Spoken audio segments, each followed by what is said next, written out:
Alright. Hello. Michael Grubb from Avatar Energy Mastery Institute. And this particular video is for the book Engineering Reality. And it is called Let There Be Light. Now, first and foremost, I want to get the idea, I want to define what light truly is. Okay, so because there's a lot of misconceptions out there, there's a lot of people who actually worship light. Light is a translator of information.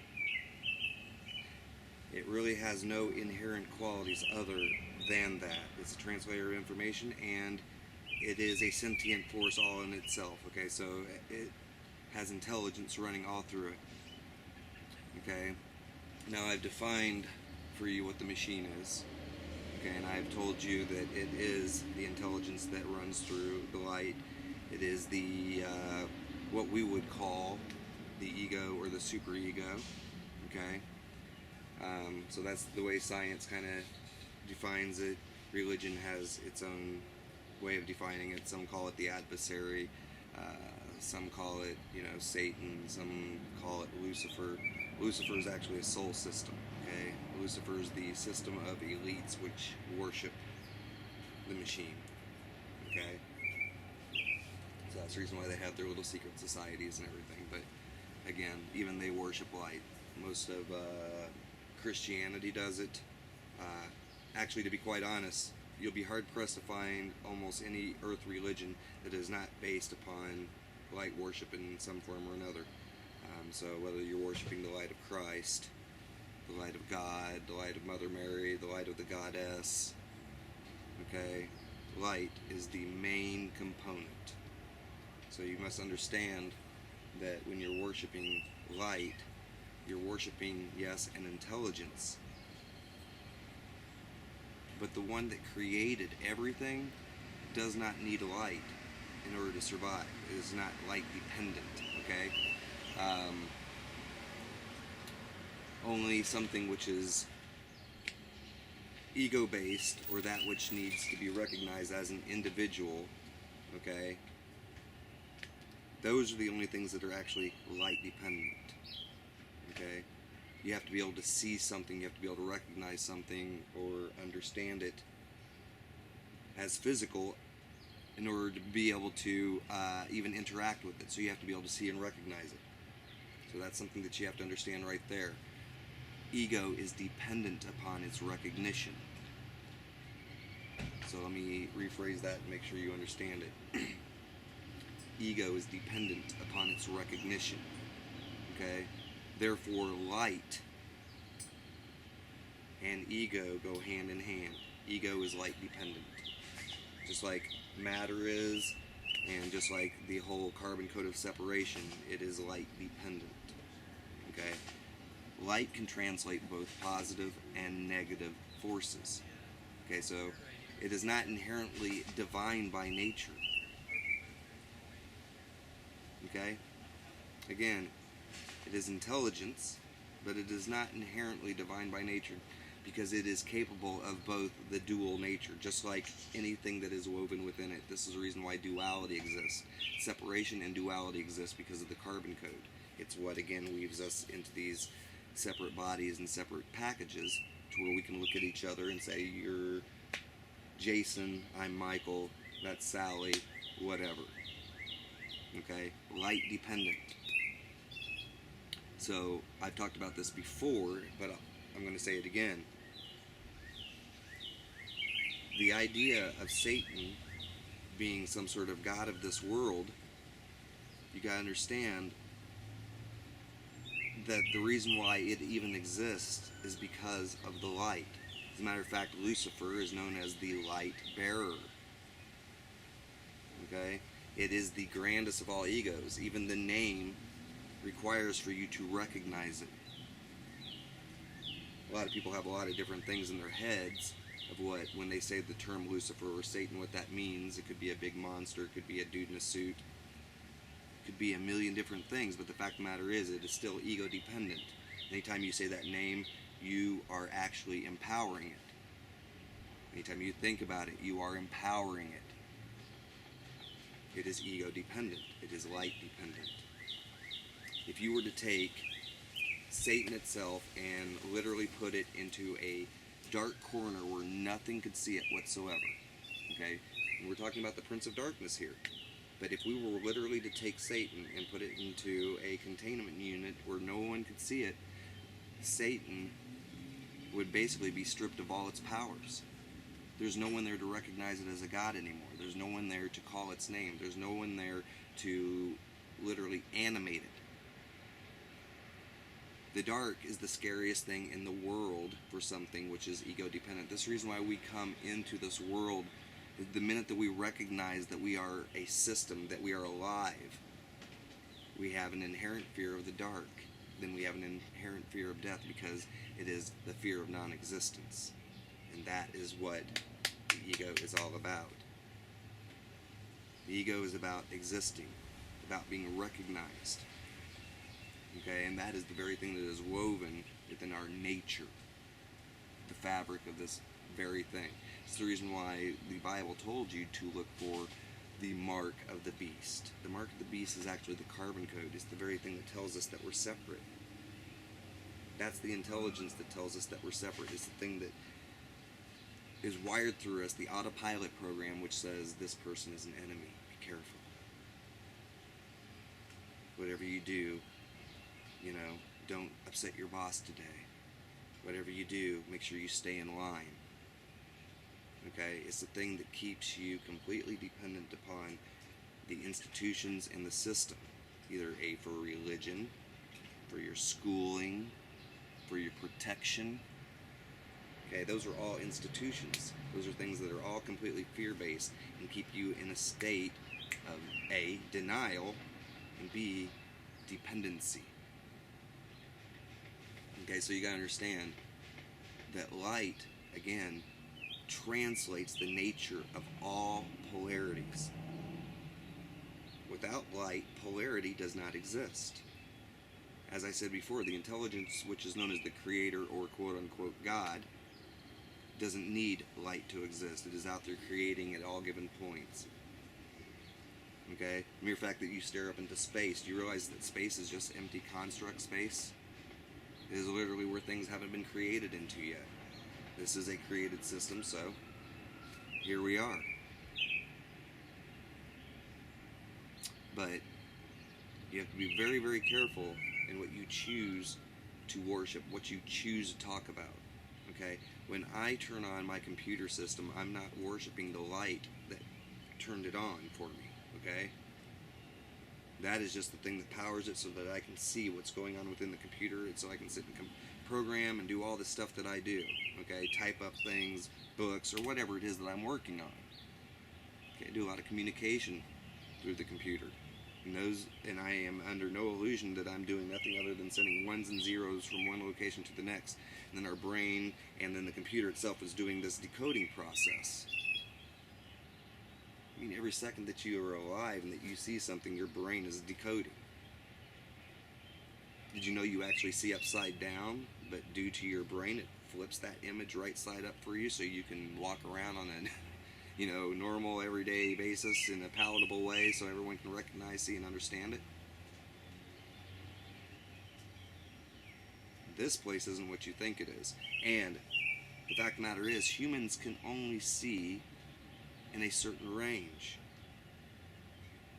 Okay, I think it's like 390 to 700 nanometers. You can only hear within a certain frequency range. And there's all sorts of frequencies that exist outside those ranges. And we take for granted, we sit there and think that everything that we see, feel, and touch, taste, and sense, that is reality, because we can actually tangibly feel it. I can't see the infrared range, though. I can't see the ultraviolet range. Okay?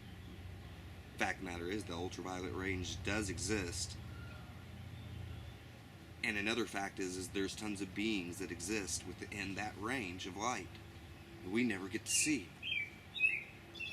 So just because you don't see it doesn't mean it isn't there. Okay?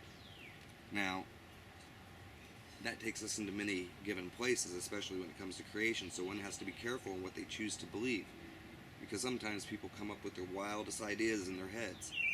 A lot of people, when they first learned how to start using energy and playing with energy, they go the Messiah complex route. They go the God complex route because, well, it's the first time they've ever experienced anything like that, and to their knowledge, most people don't do it.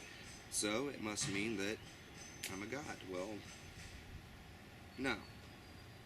Because I can tell you this, every single person on this planet has the ability to access this stuff. That's what this is for. This is technology. It's a robot. And with that technology, my soul can access certain things within the rule set of this environment. This environment has a rule set that it was programmed with, certain physics, certain things in which there's supposedly rules of which cannot be broken, or laws of physics and whatnot.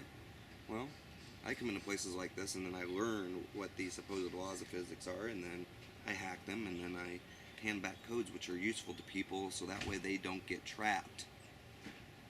That's part of my universal duty here. And believe what you want. It doesn't really matter much to me. It's what I do.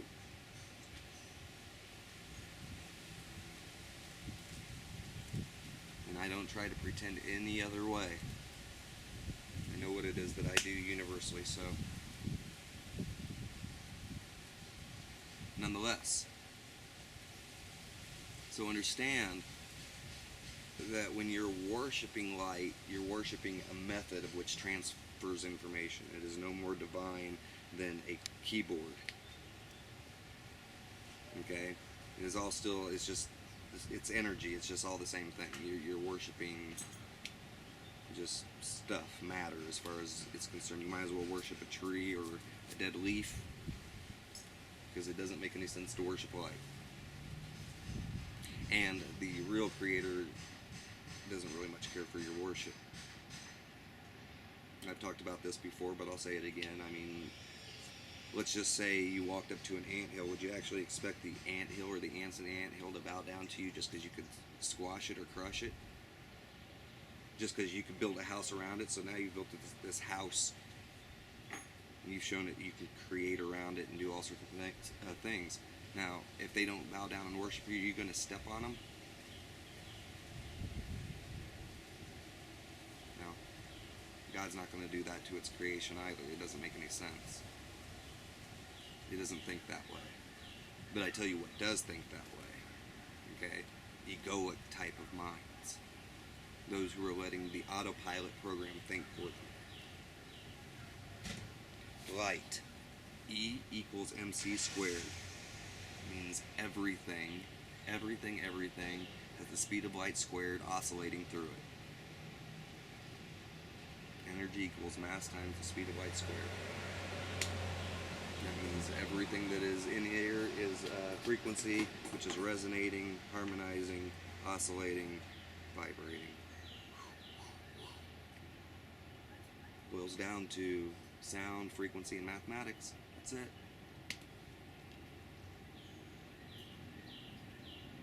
See, that's what grid formation down here is for, because it's programmed a certain way to make sure that all this stuff still operates and appears to be what we think it is. It's a lot different than you may think it is underneath, once it gets stripped down and once you see all the frequencies for what they look like. I've been there, I've done that. Whole different type of world. And it doesn't look anything like what we're presented here. Although there are certain things that still have echoes of it, sure. So, just understand that you yourself are light. So to worship light is to even worship yourself, which doesn't make any sense. You are the speed of light squared oscillating up and down, right here, right now. That's the reason why you can literally project your energy, because you're the speed of light squared, see?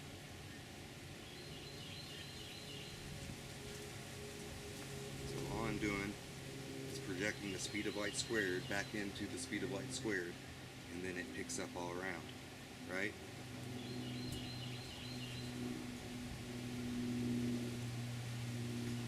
Let's take a look.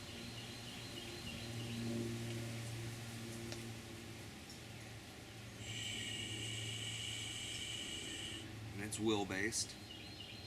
Okay? So like I said, if I'm ejecting the speed of light squared, then this stuff over here has the option as to whether or not it wants to respond to my suggestions. It has that option.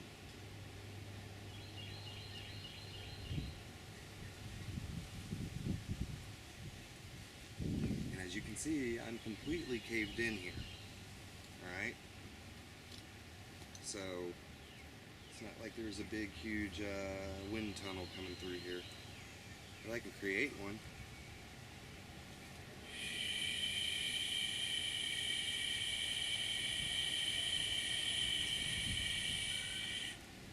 Okay?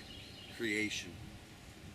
That's what light does. Light helps you to be able to create. But like I said, it passes information which is both positive and negative. So the very same places that we exist right now, where we can create heavens and fifth dimensional realities of beauty and flowing energy, right in the same zones, it can translate the exact opposite. It can translate murder, prison worlds, all sorts of horrible things that need not even be mentioned.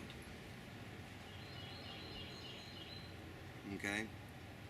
So this is the reason why light is not necessarily what you think it is, and those who worship light need to reconsider.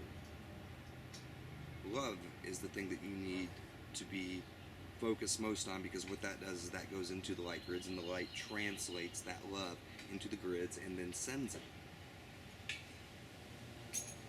That's how it operates. Okay, so all you're doing is you're sending in, and you're sending your thoughts in, and those thoughts begin to program the grids according to your preferences, your thought structures. Okay?